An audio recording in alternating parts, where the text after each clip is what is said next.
বিশ্বনবীর প্রথম বউ খাদিজা, কি সুন্দর নাম খাদিজা, বললে ভালো লাগে না? প্রথম নারী যিনি কালিমা পড়ে ইসলাম ধর্ম গ্রহণ করেছেন, আমাদের আম্মা জান। বিশ্বনবীর প্রথম বউ 25 বছর বিশ্বনবীর সাথে সংসার করেছেন, 3 বছর বিশ্বনবীর সাথে জেল খেটেছেন শিয়াবে আবি তালেবে। কেমন বউ? জামাইও জেলখানায়, বউ জেলখানায়। বিশ্বনবীর সবগুলো বাচ্চা সন্তান ছেলে মেয়ে এই মহিলার গর্ভ থেকে এসেছে, একজন ছাড়া ইব্রাহিম। ইব্রাহিম বিশ্বনবীর আরেক বউ মারিয়ার গর্ভে এসেছে, বাকি সব খাদিজার গর্ভে। যে আমরা ফাতেমা, বিশ্বনবীর কন্যার নাম কি? ফাতেমার মায়ের নাম কি? খাদিজা। সুবহানাল্লাহ। ফাতেমা, রুকাইয়া, উম্মে কুলসুম, জায়নাব, এই 4 জনের মাই খাদিজা। আবার আব্দুল্লাহ, কাসেম, এদের মায়ের নামও খাদিজা। বিশ্বনবীর সব সন্তান এসেছে খাদিজার পেট থেকে, বরকত বেশি না কম? বিশ্বনবী ভয় পেলে খাদিজার কাছে গেলে ভয় কেটে যেত, সাহস যোগাতেন, শেল্টার দিতেন, ছাতার মতো মাথার উপরে দাঁড়িয়ে থাকতেন। আল্লাহু আকবার। বিশ্বনবী বলতেন, রুজিকতু হুব্বাহা, খাদিজার ভালোবাসা আমার অন্তরে আল্লাহ রিজিক হিসেবে দিয়েছে।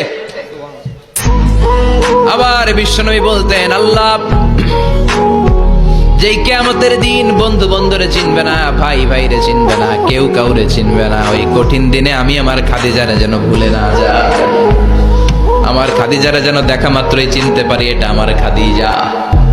খাদিজাকে নিয়ে মা আয়েশা একদিন একটা কটু কথা বলেছিল।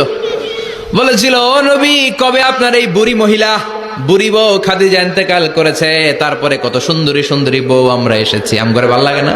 খালি বুড়ির কথা কোন কেন? খালি বুড়ির কথা স্মরণ করেন। আমরা আছি, আমাদের দিকে তাকান, আমরা কত সুন্দরী, আমরা কত ভালো।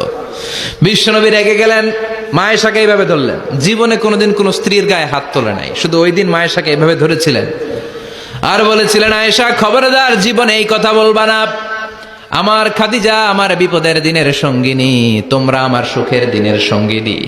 তোমরা কেউ আমার সাথে জেল খাটো নাই, খাদিজা আমার সাথে জেল খেটেছে 3 বছর। কয় বছর? খাদিজা যখন ইন্তেকাল করলো, বিশ্বনবী কবর দিলেন, দোয়া করলেন আর কাঁদলেন।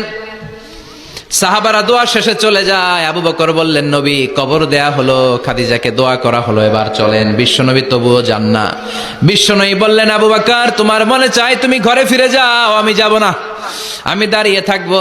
খাদিজার কবরের 3টা প্রশ্নের জবাব আমি বিশ্বনবী দিয়ে তারপরে ঘরে ফিরে যাব। সাইয়েদনা জিবরাইল এসে বললেন, নবী আর কান্না করবেন না।